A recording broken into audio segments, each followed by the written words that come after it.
Buenos días, queridos amigos que nos acompañan en esta mañana dominical, a los espíritas de diferentes países, a los miembros del movimiento de cultura Espírita Sima.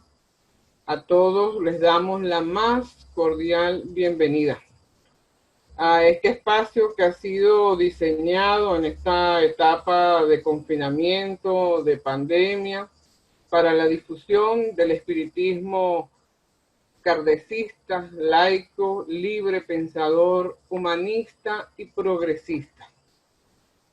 Esta semana hemos acompañado el aniversario, los 40 años del Centro Barcelonés de Cultura Espírita, y referirnos a ellos es referirnos a Pura Argelich, a David Santamaría. Su historia no estaría completa sin mencionar a Josep Casanovas Jardén, uno de sus fundadores, un pensador espírita brillante que está relacionado directamente con lo que es la pedagogía espírita y la difusión de los más altos ideales. Hoy nos acompaña para la conferencia La reencarnación como motor del cambio social, precisamente David Santamaría, su vicepresidente, quien es ingeniero técnico químico, formado en psicología, miembro, fundador y actual vicepresidente del Centro Barcelonés de Cultura Espírita, como ya lo dije anteriormente, redactor del boletín trimestral Flama Espírita, colabora en la revista de Cultura Espírita y Evolución, participa como conferencista nacional e internacional en diversos eventos, da regularmente conferencias de temática espiritista en la sede del Centro Barcelonés de Cultura Espírita y es delegado especial de la Asociación Espírita Internacional CEPA. Con este amplio currículum te recibimos con mucho cariño, David. Te damos la más cordial bienvenida. Adelante. Muchas gracias, Yolanda. Escuchándote, no puedo negar que mi espíritu se llena de emoción, porque ciertamente son 40 años desde que empezamos nuestra andadura en el Centro Barcelonés de Cultura Espírita, impulsado por nuestro querido amigo Josep Casanovas Jardén, que, como tú decías, es un referente dentro de la intelectualidad espiritista, sin duda. Él seguro que estaría muy contento, yo creo que está muy contento de que hayamos llegado a los 40 años y con ganas de que el Centro Barcelonés continúe adelante. No puedo dejar de felicitaros una vez más a CIMA, al Movimiento Cultural Espírita CIMA, representado por tu persona como directora de la seccional de Caracas, y también por Yasira Pérez, por el excelente trabajo que estáis realizando. Yo creo que sois ya un estandarte para la divulgación de la filosofía espiritista en este momento. Muchas felicidades y a continuar durante mucho tiempo. Gracias, David. Adelante. De nada. Bueno, hoy hablaremos de la reencarnación. Al fin y al cabo no es nada nuevo. Siempre hablamos de la reencarnación, sea directa o sea indirectamente. Pero vamos a intentar ligarlo de lo mejor que sepamos con el tema del cambio social. Cambio social que ya preocupaba a Kardec, sin duda. Kardec era muy optimista. Hace poquito estaba releyendo un texto de qué es el espiritismo y en el cual Kardec afirma que no pasará una generación, y esto es de 1858, que el espiritismo sea de dominio público en todo el mundo. Han pasado ya unas cuantas generaciones y eso no ha sucedido, pero no por ello dejaremos de intentarlo y de ayudar en lo posible para que esta maravilla que es la doctrina espiritista pueda llegar a cuantas más personas mejor. Voy a compartir pantalla para apoyar esta conferencia sobre una presentación. Muy bien. La reencarnación como motor del cambio social. Es curioso el inicio que tuvo Allan Kardec con el tema de la reencarnación, porque él nos confiesa, a través de un artículo publicado en la revista Spirit de noviembre de 1858, y nos dice que cuando la doctrina de la reencarnación les fue enseñada por los espíritus, estaba tan lejos de nuestro pensamiento que habíamos hecho sobre los antecedentes del alma un sistema completamente diferente. Y añade Kardec en este mismo texto que no se conformó fácilmente, sino que discutió con los espíritus, porque así de entrada era un tema que él no veía excesivamente claro, pero los espíritus le convencieron, evidentemente, de que la reencarnación sería el puntal de la doctrina espiritista. Ya en la primera edición del Libro de los Espíritus de 1857, en el ítem 125, Kardec ya empieza preguntando: ¿el alma tiene varias encarnaciones, en otras palabras, varias existencias corporales? Ya desde el primer momento, Allan Kardec se reafirmó en el tema de la reencarnación.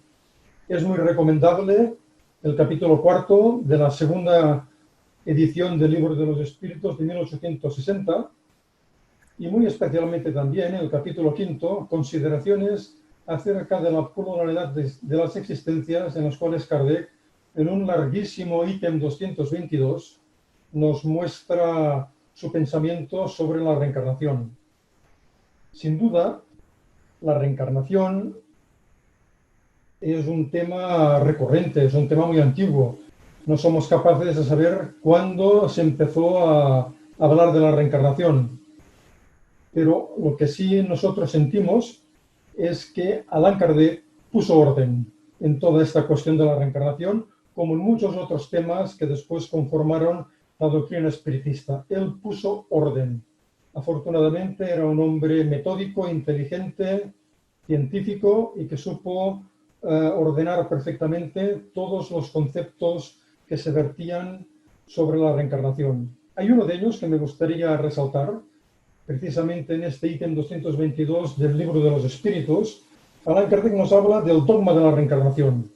A mí personalmente, la primera vez que leí esta afirmación del dogma de la reencarnación, me sorprendió enormemente, porque al fin y al cabo yo creo que todos o la mayoría pensamos que la palabra dogma va asociada de una manera indefectible al dogma de fe de las religiones, y en espiritismo no hay dogmas de fe.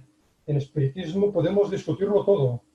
Incluso si hace falta, podemos cambiar algunos aspectos si es necesario. Kardec lo tenía perfectamente claro.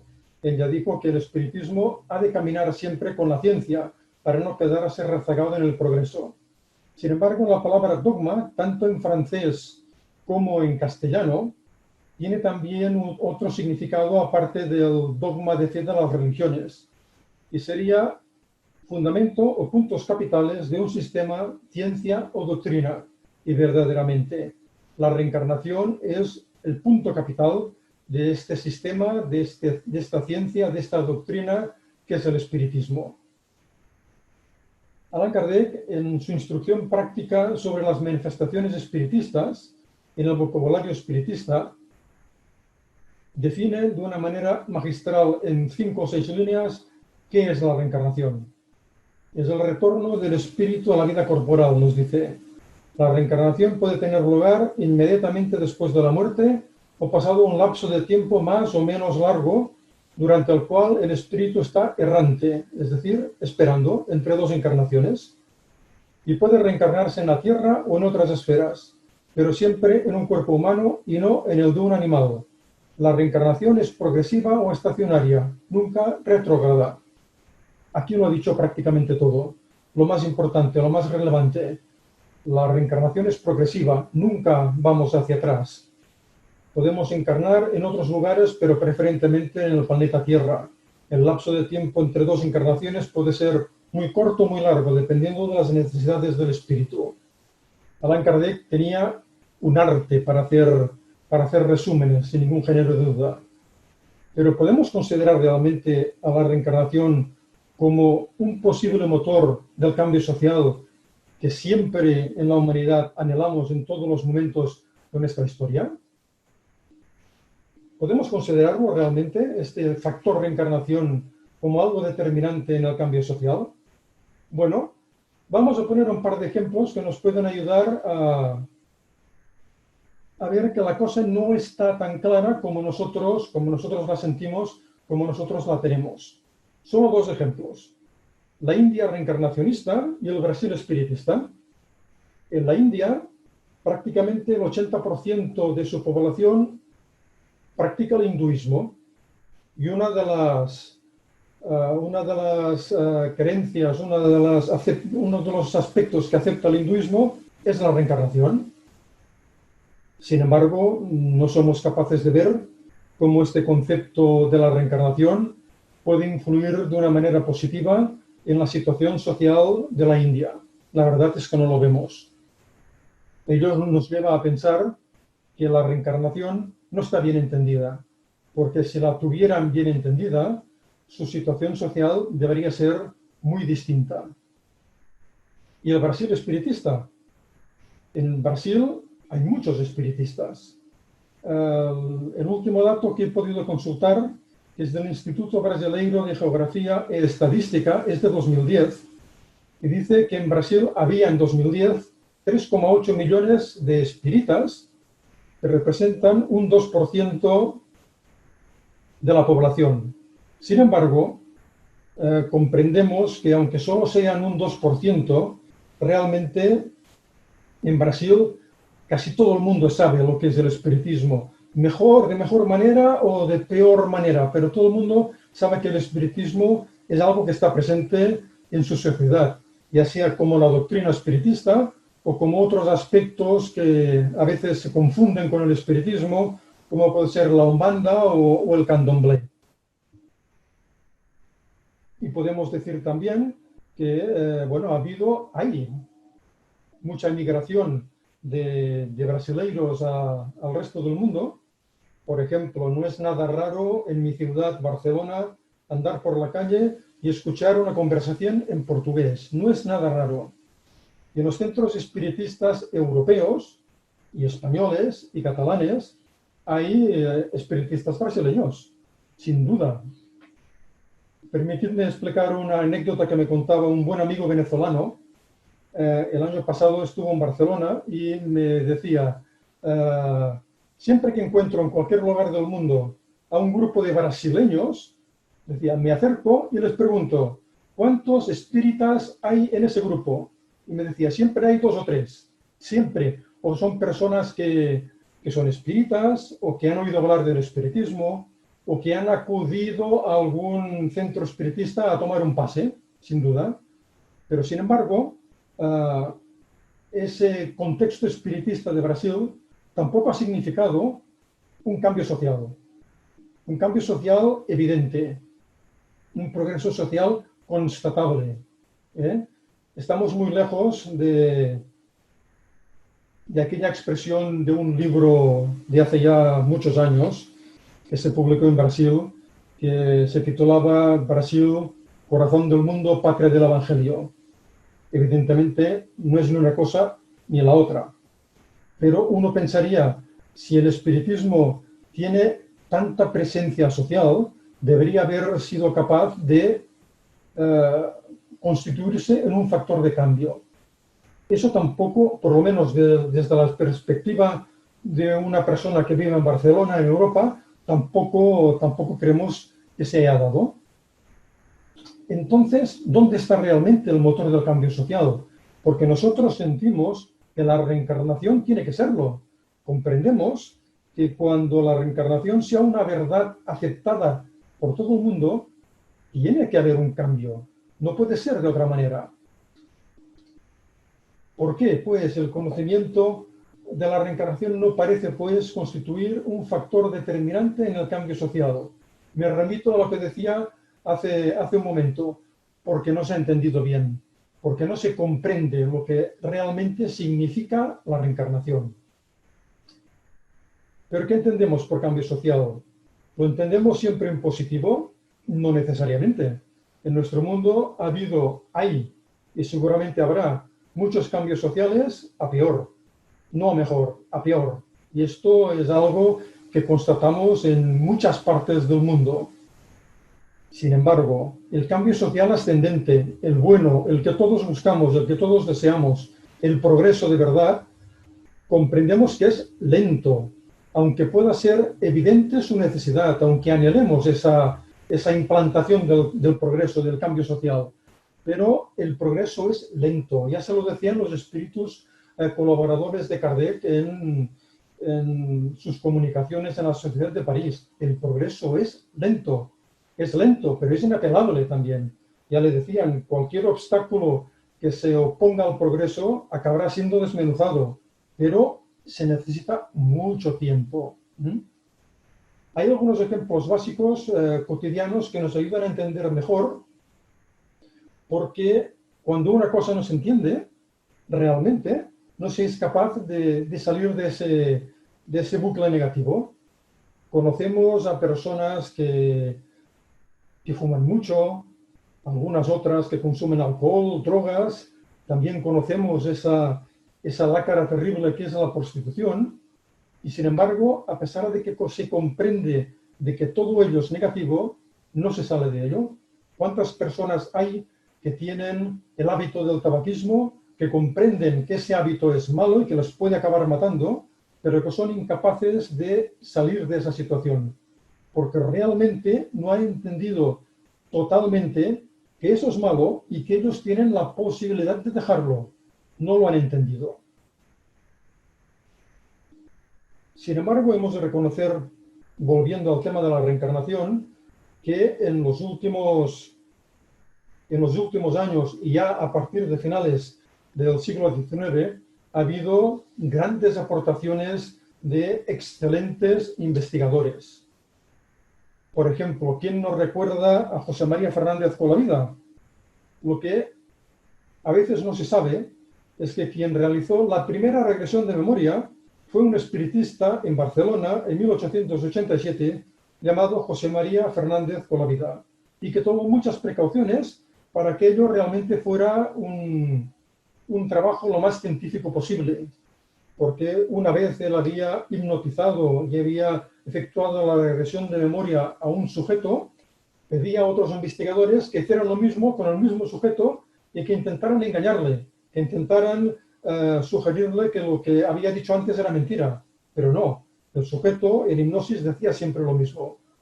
En 1894, el francés Albert de Rochat llegó de manera independiente a las mismas conclusiones. Él también realizó las primeras regresiones de memoria.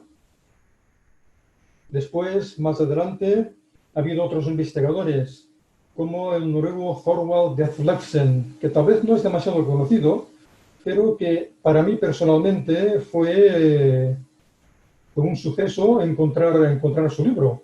Recuerdo que en 1977 un amigo nuestro argentino, el señor Juan Antonio Durante, vino a Barcelona y recuerdo que llevaba un libro en la mano y me dijo: mira, David, ¿qué libro acabo de comprar en el aeropuerto de Barcelona? Un libro titulado La reencarnación, en el cual Thorvald Detlefsen reflejaba 8 o 10 regresiones de memoria hechas a personas con procesos fóbicos, y la verdad quedé maravillado, quedé muy contento de que estos temas tuvieran de nuevo una presencia en la literatura, por lo menos en la literatura en España. Después ha habido otros investigadores como Gina Cerminara, como Helen Wambach o como Brian Weiss. Brian Weiss lo conocemos, supongo que todos.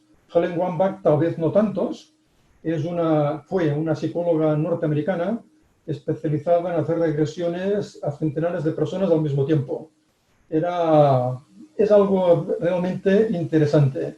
Su libro Vida antes de la vida es realmente interesante. Ciertamente, todos estos investigadores que están aquí son muy buenos, pero faltan muchos, sin duda, ¿eh? No me cabían todos. Y después hay otro grupo de investigadores agrupados alrededor y siguiendo la estela de Ian Stevenson, como Jamendra Nath Banerjee, el parapsicólogo indio, Karl E. Müller, un ingeniero suizo espiritista que llegó a ser vicepresidente de la International Spiritualist Federation, el doctor Hernani Guimarães Andrade, de Brasil, un gran ingeniero, un gran parapsicólogo y un gran espiritista, y Jim Tucker, que es psicólogo y enseña psiquiatría en la Universidad de Virginia y tomó el relevo del doctor Ian Stevenson. Todos ellos fueron colaboradores más o menos directos de Ian Stevenson. Todos se han encontrado niños pequeños, muy jovencitos, que recuerdan encarnaciones anteriores. Por lo tanto, tenemos muchas pruebas. Hay libros interesantísimos.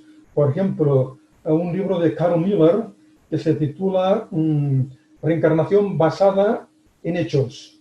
Existe una traducción en portugués, no así en español, y el original fue escrito en inglés. Un libro muy interesante. Y también la obra de Hernani Guimarães de Andrade, Reencarnación en Brasil, en la que también narra casos de este tipo. Por ello, sentimos que la idea reencarnacionista está ciertamente bien fundamentada. Hay muchos investigadores no espiritistas, que es lo más importante, que no sean espiritistas para que les hagan más caso, porque si fueran espiritistas seguramente dirían, bueno, es un espiritista, no vale la pena escucharle, son todos unos imprudentes, unos hechiceros, unos majaderos, no vale la pena. Pero todos estos investigadores no eran espiritistas y han apuntalado perfectamente en la realidad de la reencarnación. Me permito referirme a uno de ellos en concreto, porque yo creo que es el más conocido hoy en día, el doctor Brian Weiss, que pienso que ha realizado un excelente trabajo, a pesar de que en algunos de sus libros hay algunas afirmaciones que a veces podamos discutir, porque al fin y al cabo él recibe también comunicaciones de maestros y ahí podríamos ponerle alguna pega. Tampoco entendemos demasiado cómo en algunos de sus relatos ciertas regresiones de memoria son casi instantáneas. Son unos procesos que son rapidísimos cuando comprendemos, como expresaba perfectamente Jonet Purwa la semana pasada en su conferencia sobre la hipnosis, que son procesos muy largos y que para llegar a una regresión de memoria se necesitan muchas sesiones preparatorias. Pero bueno, a pesar de todo, Brian Weiss ha hecho un trabajo excelente y demuestra que es un hombre valiente, porque cuando él estaba tratando a su primera paciente y viendo que no conseguía nada con las terapias tradicionales, al someterla a hipnosis se encontró con que sus problemas provenían de vidas pasadas, tuvo el coraje, tuvo el valor de seguir adelante, de no rechazarlo como tonterías, sino de seguir adelante. ¿Qué nos dice Brian Weiss? En su libro Lazos de Amor, en el capítulo 23, nos dice, perdón, es que hay aquí una, supongo que también la ven ustedes, a ver ahora. El concepto de reencarnación es únicamente un puente, como veremos después, un puente hacia una comprensión.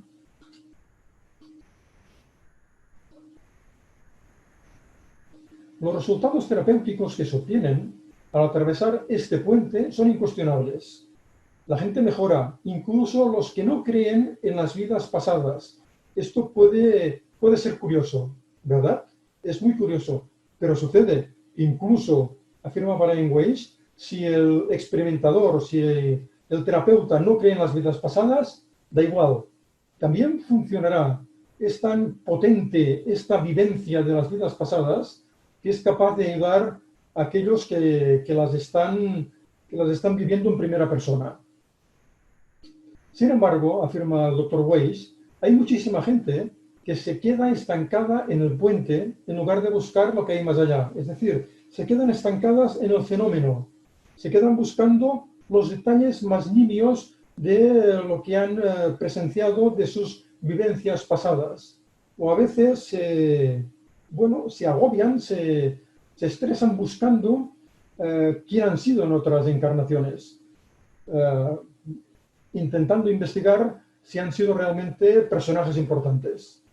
Y esto yo creo que es algo que sucede más a menudo de lo que pensamos, porque ¿a quién no le gustaría que le dijeran, oh caramba, es que tú en tu encarnación anterior fuiste, qué sé yo, por ejemplo, Sigmund Freud o Hipatia de Alejandría?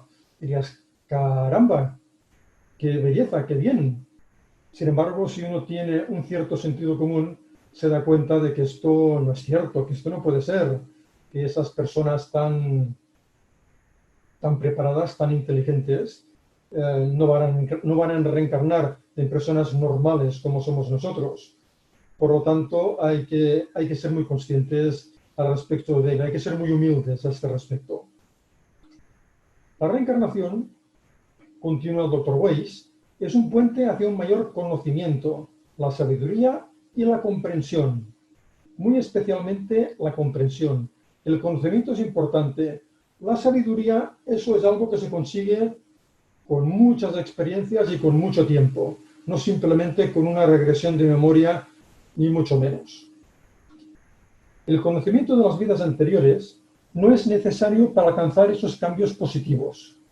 Lo más importante es la comprensión, es decir, no hace falta, no es únicamente el conocer esas vidas anteriores que hemos tenido, no. Lo importante es la comprensión de que hemos tenido vidas anteriores. A medida que comprenda su auténtica naturaleza y su verdadero propósito, su vida se irá transformando de forma permanente y entonces podrá empezar a cambiar el mundo. Y eso es verdad. Cuando realmente se comprenda la realidad de la reencarnación, será un factor que ayudará a cambiar el mundo. Sin embargo, no podemos negar que en nuestro mundo hay muchos factores resistentes al cambio. Bueno, de hecho, el mismo cambio, por sí mismo, ya genera una cierta resistencia negativa, porque lo que más cuesta siempre para cualquiera de nosotros es cambiar a positivo. Eso cuesta siempre, porque el cambiar nos exige un esfuerzo, nos exige un trabajo, nos exige una dedicación. Y caramba, miren, hay un antiguo refrán, que supongo que en América también se debe decir, que nos recuerda que muchas veces es mejor malo conocido que bueno por conocer. Y no es verdad, no tiene que ser verdad, no tiene que ser verdad. No hemos de conformarnos con el malo conocido, sino que hemos de ir a buscar lo bueno por conocer. Hay que buscar eso bueno. Y la reencarnación es uno de los aspectos más buenos que podemos incorporar a nuestro acervo cultural, a nuestra personalidad. Entre estos factores resistentes al cambio, tenemos el miedo, esa tríada clásica, soberbia, orgullo y egoísmo, y la ignorancia. La ignorancia posiblemente sea el principal, porque cuando uno no sabe, cuando uno tiene pocas luces intelectuales, es difícil entender la necesidad de cambiar y la realidad de determinados aspectos. Ya hablábamos del miedo al cambio. El miedo es una instancia psicológica que nos acompaña desde hace milenios, diríamos que desde siempre, y el miedo es imprescindible, porque si no tuviéramos recelo ante determinadas situaciones, bueno, estas situaciones acabarían perjudicándonos. Pero lo que es el miedo al cambio, eso hay que ir superándolo poco a poco, pero con paso firme. Cuando Kardec preguntó a los espíritus cuál es el mayor obstáculo del progreso, ellos le contestaron en el ítem 785 del libro de los espíritus, el orgullo y el egoísmo. Y decían los espíritus, me refiero al progreso moral, pues el progreso intelectual avanza siempre. Incluso parece, a primera vista, que el progreso intelectual confiere a esos vicios una actividad redoblada por el desarrollo de la ambición y el apego a las riquezas, que a su vez incitan al hombre a las investigaciones que esclarecen su espíritu. O sea, como dice un poquito más adelante Kardec, del propio mal puede surgir el bien. Del orgullo y del egoísmo nace el interés intelectual, y el interés intelectual nos va a llevar finalmente a comprender la necesidad de un cambio moral. Es decir, que en un inicio podemos casi afirmar que todo empieza en una actitud egoísta. Y dentro del contexto espiritista nos encontramos muchas veces también con ello, porque el espiritismo, bueno, nos muestra una serie de situaciones a través de las cuales nosotros vemos que si realizamos determinadas actividades, determinadas actuaciones, van a tener unas consecuencias inapelables, buenas o malas. Y ello nos va a ayudar, por egoísmo al principio, a frenar determinadas actividades, porque al final comprenderemos que si yo hago daño a alguien, eso no es bueno y puede repercutir negativamente en mi presente y en mi futuro. Por lo tanto, voy a esforzarme en comportarme lo mejor posible hasta que llegue el momento en que ese comportamiento más empático ya surja de nosotros de una manera automática, natural, porque lo habremos aprendido, lo habremos ya sedimentado en nuestro acervo personal, pero todo es cuestión de tiempo. Y en cuanto a la ignorancia, Kardec en el libro de los espíritus también pregunta si los espíritus han sido creados buenos y otros malos. Y la respuesta, bueno, es una de las más clásicas, que Dios nos creó a todos los espíritus simples e ignorantes, desprovistos de ciencia, y que somos como los niños, faltos de experiencia, y que poco a poco vamos adquiriendo los conocimientos de que carecemos. Y esto es así. Todos, absolutamente todos, hemos sido creados iguales, simples e ignorantes. Nada más. Por lo tanto, la ignorancia es algo que vamos superando a través de la vivencia de las experiencias. Y muchas veces la ignorancia nos lleva a tomar decisiones equivocadas, nos lleva a no aceptar realidades que nos ayudarían, que serían de utilidad, y nos obliga muchas veces a tener que superar dificultades que nosotros mismos hemos generado con nuestra manera de proceder. Y todo ello nos lleva a la comprensión de que hay que asumir aspectos morales porque son imprescindibles para nosotros. Uno de los conceptos que Kardec y León Denis expusieron con más cariño es el concepto del deber. Hay, tanto en el Evangelio según el Espiritismo como en Después de la Muerte, dos textos muy hermosos acerca de la necesidad del deber. La definición concreta del Diccionario de la Real Academia Española de la Lengua nos dice que el deber es aquello que se tiene la obligación de hacer, y nada más. Pero el deber es mucho más que ello. Kardec ya añade, es la obligación moral de la persona, en primer lugar, para consigo mismo, y a continuación para con nosotros. El deber es la ley de la vida. Se encuentra en los más ínfimos detalles, así como en los actos más elevados. O sea que el deber empieza por nosotros mismos. Y es verdad, conforme a aquella excelente frase que Jesús expresó en tantas oportunidades, de que hay que amar al prójimo como a uno mismo, ya nos está indicando que hemos de amarnos a nosotros mismos. Porque si no somos capaces de amarnos y respetarnos a nosotros mismos, vamos a ser incapaces de amar y respetar a los demás. Y no todo el mundo lo entiende, es muy curioso esto, ¿eh? Yo recuerdo que hace años una persona que ya desencarnó, una persona muy buena, una persona de mi familia que era una excelente persona, me decía, David, es que esto no lo entiendo. Amarme a mí mismo significa ser egoísta. No lo entendía, a pesar de ser una excelente persona. Pero esto hay que entenderlo, porque si no nos respetamos a nosotros mismos, difícilmente seremos capaces de respetar a nadie. El deber, insiste León Denis, es el conjunto de las prescripciones de la ley moral, la regla de conducta del hombre en sus relaciones con sus semejantes y con el universo entero. El deber no es idéntico para todos, varía según nuestra condición y nuestro saber. Por tanto, nuestra obligación de hacer las cosas bien ha de estar siempre de acuerdo, ha de estar siempre matizada por nuestra condición y por nuestro saber, es decir, por nuestra evolución espiritual. Allan Kardec también este aspecto vemos que lo tenía muy claro, y además hay una frase también muy contundente en el libro de los Medios.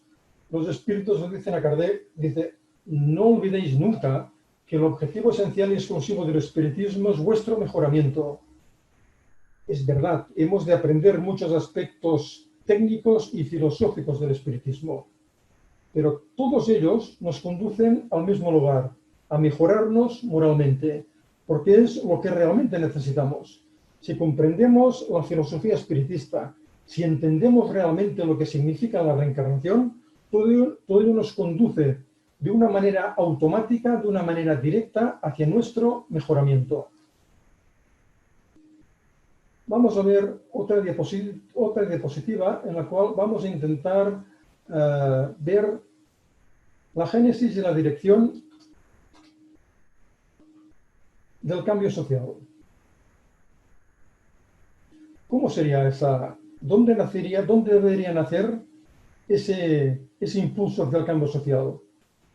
Tendría que ser desde arriba hacia abajo, y evidentemente cuando digo arriba me refiero a los estamentos más socialmente, científicamente, religiosamente altos de nuestra humanidad encarnada. Y los de abajo seríamos el pueblo, la gente normal del pueblo. O tiene que ser desde abajo hacia arriba. O es el mundo espiritual quien tiene que impulsarlo. O ha de ser Dios realmente quien ha de generar la situación adecuada para que ello ocurra. Muchas veces, a lo largo de la historia, nos hemos dado cuenta de que pensamos, la gente normal del pueblo, que los de arriba son siempre malos y que los de abajo somos siempre buenos. Eso ciertamente no es verdad. Hay buenos y malos en todas partes. Los estamentos sociales superiores de cualquier sociedad no dejan de ser un reflejo de la sociedad. Mirad, es muy fácil decir, caramba, mira, tal gobernante o tal banquero o tal capitalista es un corrupto. Es verdad que los hay, sin duda. Pero ayer mismo, el profesor Moacir de Araújo Lima, en una conferencia que pudimos presenciar sobre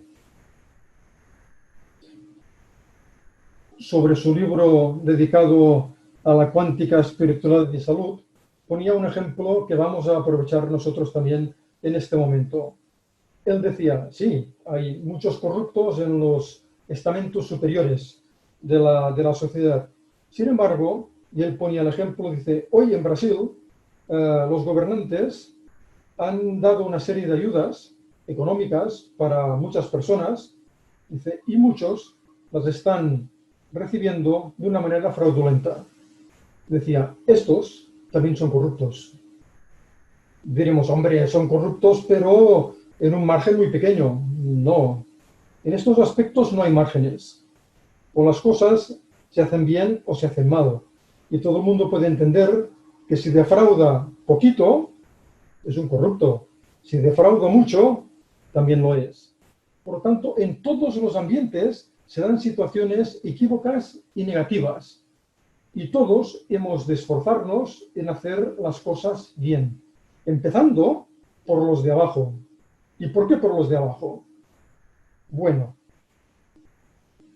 porque si los de arriba son el reflejo de la sociedad, cuanto mejor sea la sociedad, mejores van a ser esos gobernantes, esos banqueros, esos científicos, esa gente inteligente que realmente marca el futuro, el presente y el futuro de nuestras sociedades. La reencarnación y el espiritismo nos enseña que cada uno por sí, independientemente de la situación en que se encuentre, ha de esforzarse en hacer las cosas bien, porque el progreso es individual. El progreso colectivo es la suma de los progresos individuales. Por ello, si la sociedad progresa y nosotros no progresamos, nos quedaremos rezagados. Si todos progresamos de una manera indefectible, la sociedad también progresará a la fuerza. No quedará otro remedio. ¿Y eso cómo se va a conseguir? Es complicado, ¿verdad? Sin duda que lo es. Mira, Kardec,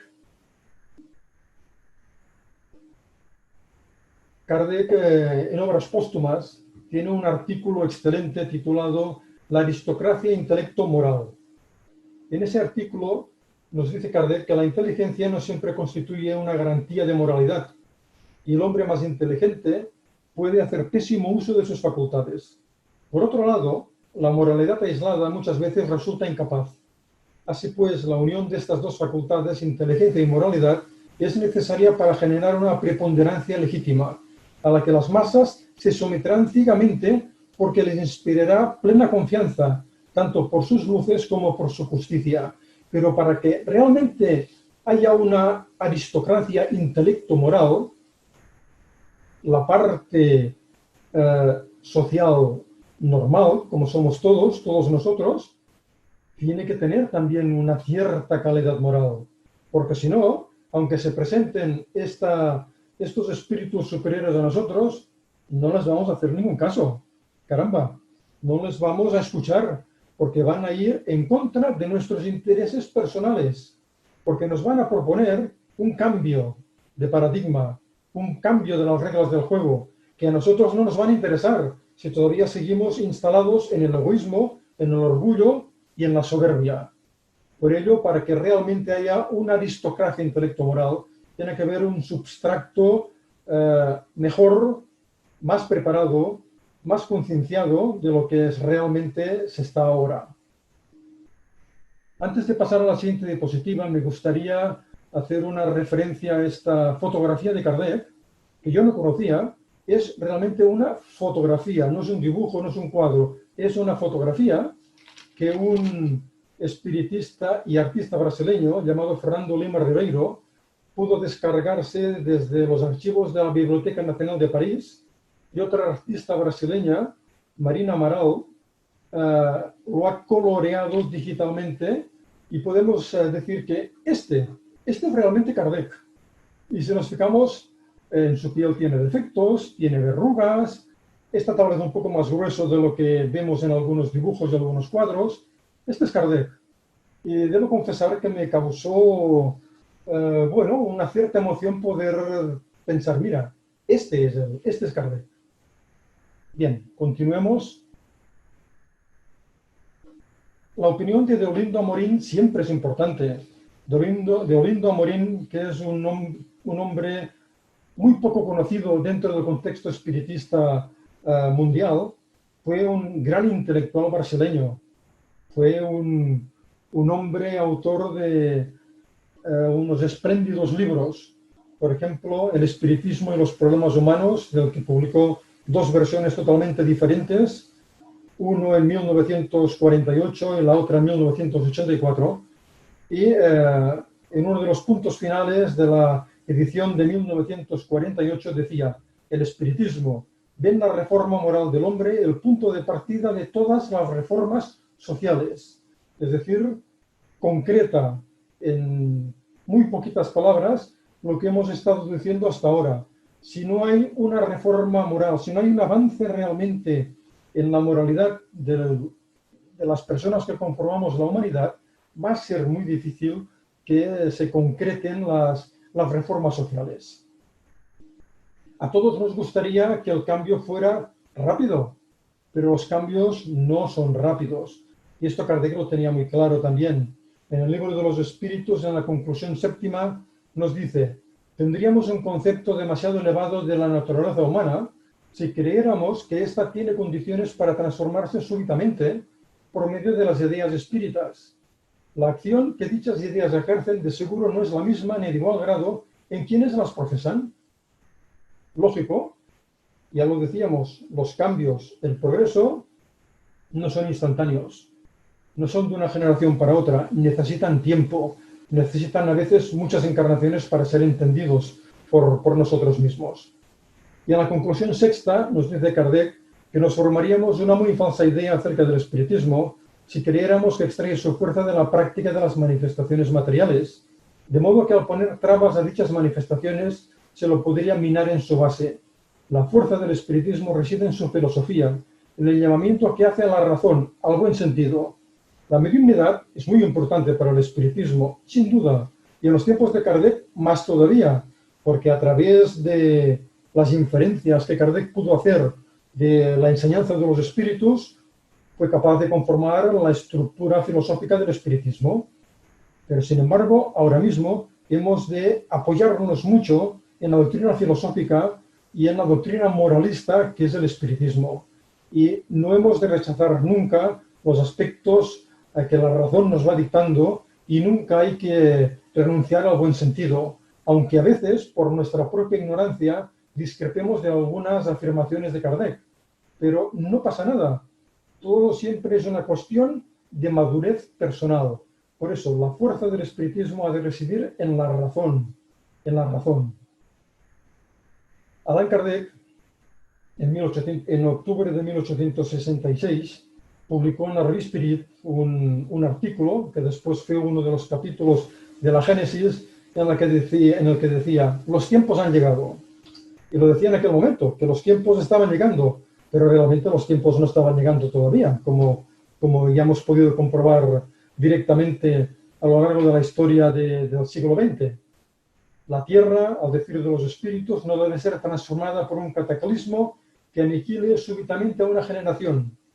La generación actual desaparecerá poco a poco y a la nueva la sucederá del mismo modo, sin que haya perturbación en el orden natural de las cosas. No lo sé, puede haber realmente cataclismos. De hecho, los hay.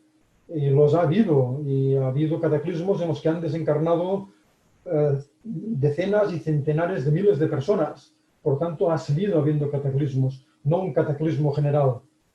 Y continúa Kardec diciéndonos que todo ocurrirá exteriormente como de ordinario, con la sola diferencia indicada. Mas esta diferencia tiene una importancia capital, y es que los espíritus indignos que encarnaban en la tierra ya no volverán a hacerlo en ella. Es decir, empezarán a reencarnar espíritus dignos, espíritus con más conocimiento, espíritus moralmente más preparados, intelectualmente mejor equipados. Y aquellos que no den o que no demos la talla moral, ya no se nos permitirá volver a reencarnar en esta escuela primaria que es el planeta Tierra. Y finalmente, tal vez este siglo o el siglo próximo o cuando sea, se producirá ese cambio de escuela primaria a escuela secundaria, ese cambio de mundo de pruebas duras como es actualmente en nuestro mundo, a un mundo de estudio y de regeneración. Ojalá que podamos verlo, aunque evidentemente será ya en otras encarnaciones. Y vamos terminando. Hablando de la reencarnación, no podía dejar de referirme a una de las personas que mejor entendieron lo que es la reencarnación, y fue Gustave Galei. Gustave Galei, metapsiquista y espiritista francés, desencarnado en 1924, contestó en 1912 a una encuesta que el doctor Innocenzo Calderone, director de una revista italiana titulada Filosofía de la Ciencia, realizó a grandes personalidades científicas de su época preguntándoles sobre la reencarnación, sobre la teoría palingenésica. Y Galei le contestó, ya sabe usted, querido amigo, que soy reencarnacionista y lo soy por tres razones. Porque la doctrina palingenésica me parece, desde el punto de vista moral, plenamente satisfactoria. Desde el punto de vista filosófico, absolutamente racional. Y desde el punto de vista científico, verosímil y, mejor aún, probablemente verdadera. Este es un hombre prudente, porque él se da cuenta que desde el punto de vista moral no hay pega a oponer a la teoría reencarnacionista. No la hay. Nos da una serie de respuestas excelentes sobre los problemas de la vida. Desde el punto de vista filosófico es totalmente racional. Leyendo el libro de los espíritus, uno se da cuenta perfectamente de que tanto quien pregunta como que los que responden lo hacen de una forma muy racional y esto de una forma muy positiva. Y finalmente, desde el punto de vista científico, dice, es verosímil y mejor probablemente verdadera. Esta es una actitud prudente. Nosotros iríamos más lejos, diríamos, es verdadera desde el punto de vista científico. Ha habido ya todos aquellos investigadores que hemos mencionado al principio, que han sido capaces de apuntalar muy bien lo que es la realidad de la reencarnación. Pero Gelei era muy prudente y tiene que serlo. Por ejemplo, estaba leyendo antes de empezar la conferencia, él cuando tuvo que contestar esta encuesta, él dijo, yo no puedo hacerlo con 2 palabras, y escribió un librito, y en este librito, en alguno de los puntos, opone algunas críticas a la regresión de memoria efectuada, por ejemplo, por Albert de Rochas, porque dice que ahí habría que estudiarlo muy bien para poder concretar que no ha habido ningún tipo de sugestión por parte del experimentador. Por tanto, Gustave Gelei es de las personas que interesan personas como él, racionales, serios, científicos, que solo se casan con la verdad. Por eso, siempre que tenemos oportunidad, nos gusta recordar estas afirmaciones de Gelei. Bueno, vamos terminando. Resumamos. La reencarnación es una de las grandes leyes igualitarias, ya que explica las grandes diferencias personales básicas, salud, familia, disposiciones innatas. Es decir, que básicamente sí que va a ser un motor del cambio social. Nos permite explicar el contenido de algunos sueños o intuiciones que nos remiten a aspectos de nuestro pasado y que nos ayudan a entender en determinadas oportunidades cómo y por qué son determinadas relaciones con personas de nuestro entorno, relaciones a veces muy buenas y a veces catastróficas. Es la mejor, casi la única herramienta para acabar definitivamente con las actitudes racistas. Si yo soy una persona que siento recelo por personas asiáticas o personas africanas, pero sé que mañana, en la próxima encarnación, puedo ser negro, caramba, esto tiene que hacerme reflexionar. He de entenderlo finalmente, que puedo ser negro y que por lo tanto he de respetar a los espíritus que ahora mismo están encarnados como personas negras. Es el mejor conocimiento para erradicar la violencia de género. Y es el mismo ejemplo.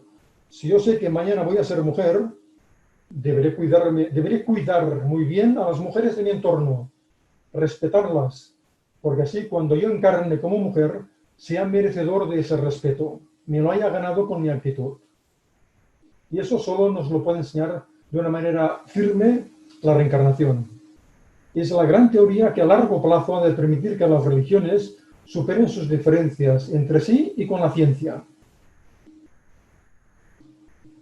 Es el gran soporte de la ley de causa y efectos. En la reencarnación esta ley se queda coja. Es una prueba palpable de la ley de responsabilidad personal, porque es que lo vemos directamente. Tal persona en tal encarnación hizo esto y generó una serie de consecuencias.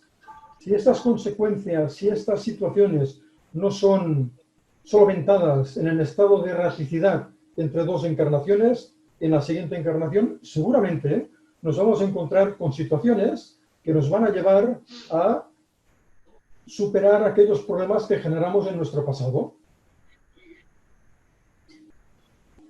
Pero, caramba, sin embargo, ni todos los espíritus, ni todos los espiritistas creen en ella. Los espiritistas anglosajones, muchos de ellos no creen en la reencarnación. Y hay espíritus que se manifiestan que tampoco creen en la reencarnación. Bueno, da igual. Es cuestión de madurez. Ya llegarán. Los espiritistas anglosajones, cuando desencarnen, tal vez entiendan mejor esta situación. Y los espíritus que no lo comprenden reencarnarán de todas maneras y acabarán entendiéndolo. O sea, que la reencarnación impulsa la revolución del cambio social desde abajo, porque nos ayuda a comprender, nos ayuda a ser más respetuosos con nosotros mismos y con los demás, nos ayuda a ser más honrados, más honestos, más generosos, más bondadosos, más empáticos. Por lo menos nos da las herramientas para entenderlo. evidentemente esta revolución estará secundada por los de arriba, porque serán un reflejo de los de abajo, incluyendo al mundo espiritual, que lo hemos dejado olvidado en otra diapositiva, podríamos decir. Pero evidentemente el mundo espiritual también incide con tanta fuerza como puede. Lo hicieron en tiempos de Kardec, de una manera muy firme. Los colaboradores que tuvo Kardec fueron de primer orden y le dieron unas explicaciones excelentes que todavía nos sirven a nosotros muchísimo. Por lo tanto, el mundo espiritual está absolutamente implicado en ello, en ese cambio social, sin duda, sin ningún género de dudas. Y terminemos. Me gustaría terminar leyendo el último párrafo de ¿Qué es el espiritismo? De Allan Kardec. Es una observación que hace Kardec y dice: invitamos a los adversarios del espiritismo y a aquellos que no admiten la reencarnación a que den, respecto de los problemas precedentes, una solución más lógica mediante algún otro principio que no sea el de la pluralidad de las existencias. Y esto Kardec es una técnica que utilizan más de una oportunidad. Dice, bueno, si no os convence lo que os explico, intentad explicarlo vosotros desde otro punto de vista, a ver si las soluciones que dais son más coherentes que las que aporta el espiritismo.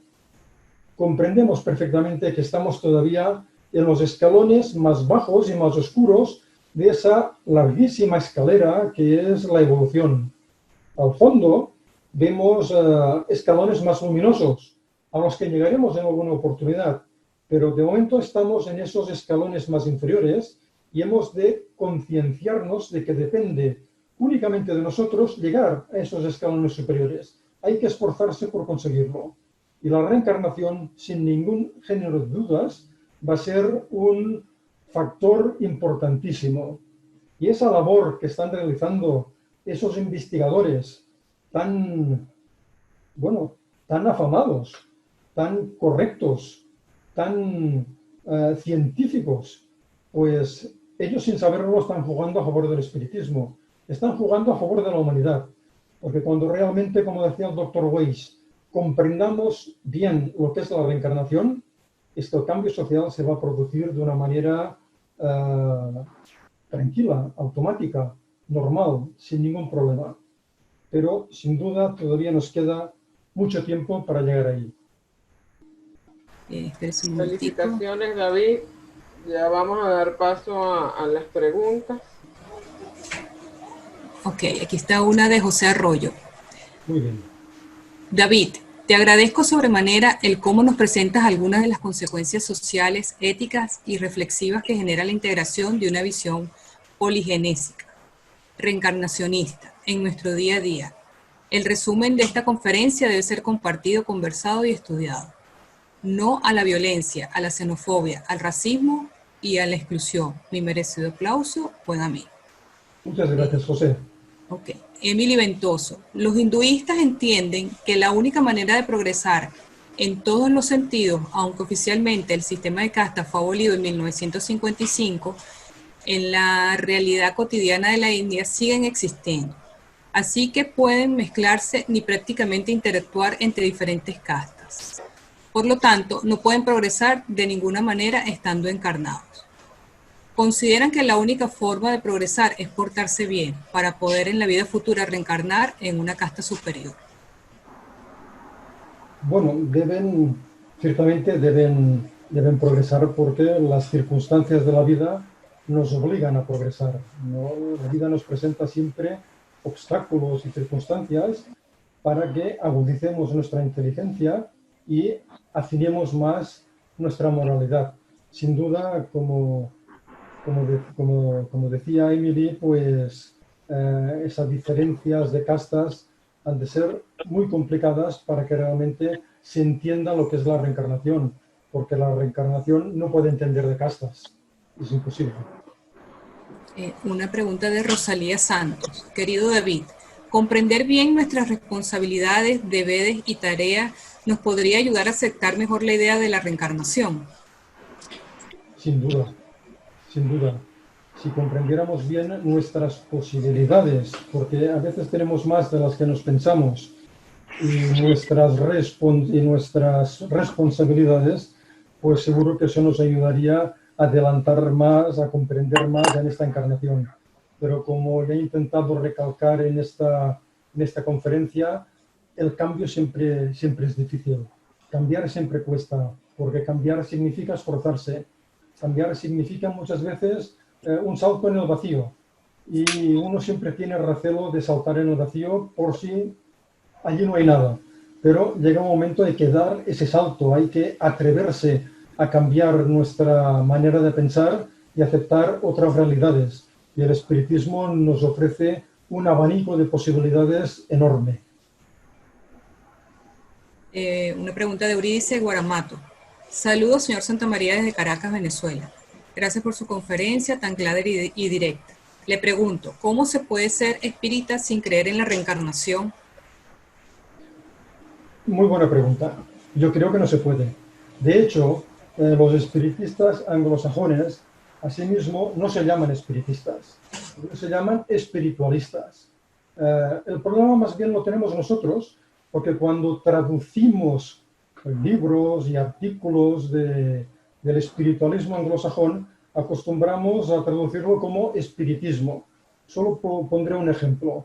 Hay un libro muy interesante y muy recomendable, escrito por Sir Arthur Conan Doyle, que era espiritualista, y que escribió una obra titulada Historia del espiritualismo, especialmente del espiritualismo norteamericano y británico. Todas las ediciones que he visto en castellano se han traducido como Historia del espiritismo, pero no es verdad. Ellos no son espiritistas, ellos son espiritualistas. Se decían que su movimiento era un nuevo espiritualismo o un moderno espiritualismo. Ellos piensan que, bueno, encarnamos una vez, tal vez excepcionalmente podemos encarnar en alguna oportunidad, pero de una manera muy excepcional, y que seguimos progresando en el mundo espiritual. Sería una posibilidad, sin duda, pero la racionalidad nos indica que esto no puede ser. Si todos naciéramos igual, si todos pudiéramos nacer en el primer mundo, en circunstancias socioeconómicas perfectas, todos con una salud física inmejorable y con una buena inteligencia y con muchas posibilidades de desarrollarnos en nuestra sociedad, bueno, podríamos decir que, bueno, ya que todos tenemos una encarnación parecida, ¿qué más da que después no encarnemos otra vez y sigamos en el mundo de los espíritus? Pero caramba, en nuestro mundo hay personas que lo pasan muy bien, están muy bien, y personas que están muy mal, pero que muy mal. Por tanto, no sería lógico que todos siguiéramos después progresando en el mundo de los espíritus como si esa diferencia no fuera importante, y lo es realmente. Y acabarán dándose cuenta de esta realidad, sin duda, acabarán dándose cuenta. Una pregunta de Abelsay Castillo. ¿Cómo enfocar el homosexualismo con la reencarnación? Bueno, es una excelente pregunta, porque además en el contexto espiritista, la homosexualidad no está bien vista, generalmente, pero es que además nos confundimos muchas veces. Confundimos homosexualidad con transsexualidad e intersexualidad, que no es lo mismo de ninguna de las maneras. Porque el homosexual no tiene ningún problema de identidad de género, sino de orientación sexual. En cambio, los transexuales sí que tienen problemas de identidad de género, lo cual es muy distinto. Entonces, con la transexualidad podemos argumentar, y yo creo que de una manera bastante con cierta base, que es probable que esas personas tengan dificultades de su pasado por haber tenido conductas muy equivocadas con la actividad sexual, y ahora les toca encarnar en el sexo que no desean para realmente pues darse cuenta de las dificultades que hay y que tenían las personas a las cuales posiblemente no han tratado bien en otras encarnaciones. Pero la homosexualidad es diferente. Algunos piensan que cuando el espíritu cambia de género, entonces se puede dar una cierta reminiscencia de esa situación sexual anterior que se refleje en la siguiente. Ya sabemos por las comunicaciones de los espíritus que en muchas oportunidades encarnamos varias veces seguidas como hombres o como mujeres. Es posible que cuando cambiemos de sexo se puede dar una cierta dificultad, pero yo no creo que la homosexualidad responda perfectamente por ese cambio de género. De hecho, vemos en nuestro mundo perfectamente mujeres con rasgos masculinos que no dejan de ser mujeres y hombres con rasgos o con ciertas reminiscencias femeninas, pero que no dejan de ser hombres, sin ser ni unos ni otras homosexuales. Pero sin embargo, la homosexualidad existe y es difícil de buscar la raíz. Yo en principio me quedaría con algo muy importante y que no suele darse en nuestro mundo, y es que el homosexual, como el heterosexual, como el transexual, como el intersexual, como los queers, como los bisexuales, como los asexuales, todos merecen respeto. Todos merecemos respeto. Todos, todo el mundo. Hay que partir de esta base. Si se respetara por igual a todo el mundo, yo creo que la homosexualidad dejaría de ser un problema. Desaparecería. Porque si esta persona tiene una determinada inclinación sexual, pero es una persona honesta, es una persona educada, es una persona amable, es una persona que se esfuerza en ser un buen ciudadano, ¿qué problema tiene? No tiene ningún problema. Lo importante es el comportamiento de la persona. Entonces, por lo menos para mí, encontrar cuáles son las motivaciones más concretas de la homosexualidad se me hace difícil. Y de hecho, leyendo algunas obras interesantes al respecto, no es que haya muchas, no hay muchas, pero algunas sé que las hay, te acabas dando cuenta de que más que explicar las raíces de esta circunstancia, lo que se acaba pidiendo es respeto, respeto por todo el mundo. Por lo tanto, no me veo capaz de contestar de una manera clara por qué se da estas circunstancias de la homosexualidad, pero lo que sí entiendo perfectamente es que hay que respetar a todo el mundo. Si un heterosexual quiere ser respetado, ha de respetar también a los homosexuales y a cualquier otra persona con cualquier orientación sexual, sin ningún género de dudas. Todos somos espíritus. Y el espíritu, recordemos, que no tiene sexo. Solo tenemos sexo cuando estamos encarnados. Lo cual no quiere decir que cuando estemos desencarnados, si aún estamos muy apegados al mundo material, seguiremos sintiéndonos como hombres o como mujeres. Mirad, hay una pregunta casi divertida en El cielo y el infierno que Kardec hace a su amigo Sansón, recién desencarnado, y le dice, oye, tú ayer eras un hombre. Y dice ayer porque le evocó al día siguiente de haber muerto. Ayer eras un hombre. ¿Cómo te sientes ahora? ¿Te sientes todavía como un hombre? Y Sansón le dice, tú ya sabes que los espíritus no tenemos sexo. Por tanto, no hay ningún problema a este respecto. Pero para muchos sí que hay ese problema, porque están tan apegados al mundo material que aún lo sienten. Pero, como digo, en este momento yo creo que lo más importante es promover, especialmente en los núcleos espiritistas, un gran respeto por todas las orientaciones sexuales si la persona realmente exhibe un comportamiento correcto. Si la persona exhibe un comportamiento incorrecto, da igual que sea homosexual, lesbiana, intersexual, heterosexual o bisexual, es censurable. Si su comportamiento no es correcto, es censurable. Si el comportamiento es correcto, ha de ser respetado como cualquier otra persona. Sería muy interesante conseguir en las agrupaciones espiritistas comunicaciones mediúmnicas de espíritus que han sido homosexuales durante su última encarnación para que pudieran tal vez dar alguna información al respecto. Kardec no trató este tema en ningún momento y casi no entiendo por qué. No sé, porque la homosexualidad es algo que se ha dado siempre. Por lo tanto, en 1857 había homosexuales, como los hay ahora. Pero Kardec ni Denis no tocan este tema en ningún momento en sus obras, ni Kardec en la Revue Spirit.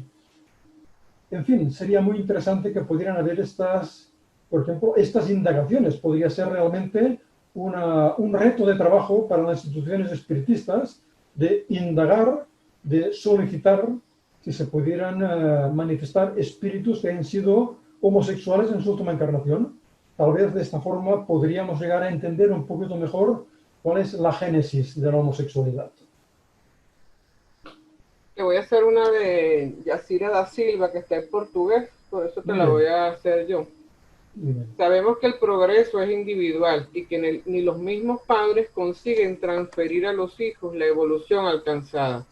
Entre tanto, pregunto, la afirmación de que debemos buscar la evolución individual y que si evolucionamos no podrá llevarnos a no tener compromiso con la evolución colectiva. Hay dos preguntas. ¿No hay muchos problemas sociales que dependen del esfuerzo común? ¿Cómo piensas deben proceder los espíritas en relación a las desigualdades sociales? Léeme la primera, por favor, otra vez. Sabemos que el progreso es individual y que ni los mismos padres consiguen transferir a los hijos la evolución alcanzada. Entre tanto, pregunto, la afirmación de que debemos buscar la evolución individual y que si evolucionamos no podrá llevarnos a no tener compromiso con la evolución colectiva. Bien. Bueno, es que la evolución es individual. Igual que nacemos individualmente y podemos morir rodeados de 10 millones de personas, pero moriremos solos, moriremos nosotros, también nuestro progreso es individual. Nuestro progreso nadie puede realizarlo en lugar de nosotros, de ninguna de las maneras. Nadie puede llevarnos de la mano por el camino del progreso. Hemos de transitarlo nosotros. Pero en ese camino del progreso nos encontramos con muchos compañeros que transitan por esa senda como nosotros y nos ayudamos mutuamente. Nos explicamos nuestras circunstancias y podemos aprender de las circunstancias ajenas y podemos darnos cuenta de que entre todos podemos favorecer un progreso social, un progreso colectivo. Yo creo que todo va perfectamente junto. Y ahora la segunda, por favor, Yolanda. Ya te digo, entre tanto, no hay muchos problemas sociales que dependen del esfuerzo común. ¿Cómo piensas deben proceder los espíritas en relación a las desigualdades sociales? Evidentemente, hay muchos aspectos sociales, yo diría que todos los aspectos sociales dependen del esfuerzo común, sin duda. Y los espiritistas somos ciudadanos y como tales hemos de esforzarnos en cooperar al esfuerzo común, sin duda, sin ningún género de dudas. Mira, yo me quedé muy satisfecho cuando hace años CEPA Brasil, que en aquel momento era la Asociación de Amigos de CEPA Brasil, publicó un manifiesto y allí había una serie de puntos. Uno de ellos decía, más o menos, hablo de memoria, dice, en los centros espiritistas, que son centros de estudio, que son centros en los que se practica la mediunidad, dice, no se debería promover la acción social que se ve en muchos centros espiritistas. Los espíritas como ciudadanos hemos de ser capaces de afiliarnos a ONGs, por ejemplo, de participar en iniciativas ciudadanas diversas que nos satisfagan a nosotros y en las cuales podamos realmente cooperar. Porque realmente personas que saben enfocar sus esfuerzos y aglutinar esfuerzos individuales en pro de la colectividad, las hay en todas partes, desde la Iglesia Católica hasta cualquier asociación de vecinos de un barrio. Las hay y muchas. Pero el centro espiritista tiene una característica que es enseñar la doctrina espiritista, que eso, nadie podrá hacerlo por nosotros. Pero nosotros colaborar en muchas iniciativas ciudadanas, como ciudadanos, sí que podemos hacerlo. Y para acabar la respuesta, ciertamente el esfuerzo común es una de las circunstancias más hermosas a las cuales cualquier ciudadano puede sumar su esfuerzo. Y los espiritistas también, ciertamente. Tengo una pregunta aquí de Emily Ventoso. Sí. En la antigüedad encarnaron espíritus intelectual y moralmente superiores a la media, como Hipatía, Sócrates, Platón, etc. Teniendo en cuenta que en aquel momento la Tierra estaba poblada por espíritus muy inferiores a estos, podemos suponer que fueron espíritus que desde otro mundo material vinieron a reencarnar en la Tierra como misión. Es posible. Es posible que sí, o tal vez la Tierra puede haber tenido civilizaciones más antiguas que no conocemos. Es posible que espíritus de la talla de Sócrates pues tal vez pudieran provenir de otras civilizaciones de fuera de nuestro planeta. Pero bueno, tampoco tiene una excesiva importancia. Lo realmente relevante es que encarnaron y que nos dieron un ejemplo rutilante de sabiduría. Y que esos ejemplos rutilantes de sabiduría, desde Tales de Mileto, Sócrates, Pitágoras, la gran Hipatia, Jesús, en fin, tantos que han encarnado en nuestro planeta, pues nos ayudan a comprender la realidad del progreso moral y del progreso intelectual. Han venido a dar un ejemplo, para la humanidad de toda la historia, de todos los tiempos, y hemos de saber aprovecharlos. Pero que hayan venido de otro lugar o sean oriundos de nuestro planeta, bueno, no podremos saberlo nunca y tiene una importancia relativa. Sería curioso poder saberlo, pero tampoco tiene más importancia. Lo importante es lo que hicieron. Wanda Dumas. ¿Existe en la India alguna organización espírita? ¿Una persona que nace en la India puede reencarnar en otro país para de esa forma progresar? No lo sé, si existe alguna organización espírita en la India, no lo sé. Años atrás sí que conocíamos la existencia de una organización más o menos espiritista en Turquía, pero en la India realmente no lo sé. Y ciertamente un indio puede reencarnar en cualquier otro lugar allí donde él necesite para seguir progresando, sin ningún género de dudas, a pesar de que durante mucho tiempo podamos ir encarnando en el mismo contexto social y familiar, porque allí tenemos una serie de ligazones, una serie de uniones que nos ayudan a seguir aprendiendo, pues llegará un momento en que podemos encarnar en otro lugar donde seremos unos extraños y aprenderemos, y eso nos va a ayudar a progresar sin duda. María Luisa. Tengo inquietud acerca de las adicciones, en especial el tabaquismo. ¿Qué influencia pudo haber de reencarnaciones pasadas? Bueno, es posible. Es posible que los que tienen un gran hábito con respecto al tabaquismo, es posible que ya en otras encarnaciones tuvieran esta adicción o que la hayan adquirido en la presente adicción, en la presente encarnación. Las dos posibilidades son perfectamente factibles. Lo importante es que esos espíritus, si no es en esta presente encarnación, sí cuando estén en estado de erraticidad entre dos encarnaciones, sean capaces de entender que esa adicción no es buena, esa adicción es mala. Si ha sido una adicción muy persistente, es posible que en su próxima encarnación su nuevo cuerpo pueda tener alguna dificultad al respecto proveniente de aquellas situaciones de la encarnación anterior. Pero lo que es realmente importantísimo es que entre ese periodo entre dos encarnaciones seamos capaces de reflexionar bien, de entender cuáles han sido los problemas realmente importantes que hemos tenido en nuestra última vida y seamos capaces de concienciarnos de que no hemos de repetirlos, que hemos de esforzarnos en no repetirlos. Por eso esos periodos de tiempo entre dos encarnaciones son unos tiempos importantísimos para el espíritu. Tenemos una pregunta de Pura. ¿Será que cuando individualmente se progresa, ese progreso redunda en favor de la sociedad?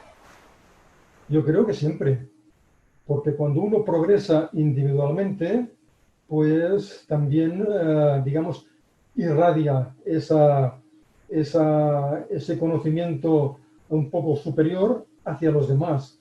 Si uno comprende realmente que hay que ser respetuoso con todo el mundo, esa actitud puede influir en otras personas de su entorno. Y eso es muy importante. Eso es realmente coadyuvar al progreso social, al progreso colectivo. O sea que cualquier progreso individual se suma al progreso social. No tengo ninguna otra pregunta. No sé si la profesora Yolanda tendrá alguna allí pendiente. Gracias, David. Más como brasilera, siento vergüenza de tener un libro como Brasil, Corazón del Mundo, Patria del Evangelio. Es totalmente contrario a las enseñanzas de Kardec. Es un libro triste, caramba, es un libro triste. Porque ¿quién puede pretender que cualquier país sea el corazón del mundo? Si lo pretendiera, ese país tendría que ser un ejemplo absoluto de altísima moralidad. No hay ningún país en nuestro mundo que pueda decir que sería el corazón del mundo. Y la patria del Evangelio. ¿Dónde está la patria del Evangelio? Si hemos de ser puristas, está en Palestina. Y ya está, y nada más. Realmente es un libro que es muy complicado, caramba, es muy complicado. Mejor que no lo hubieran publicado. Tienes muchas felicitaciones Y muchas gracias a CIMA por darnos esta oportunidad. gracias a ti, David, una vez más. Los esperamos el próximo sábado a las 11:30 con el profesor Masir con la conferencia Evolución y Espiritualidad.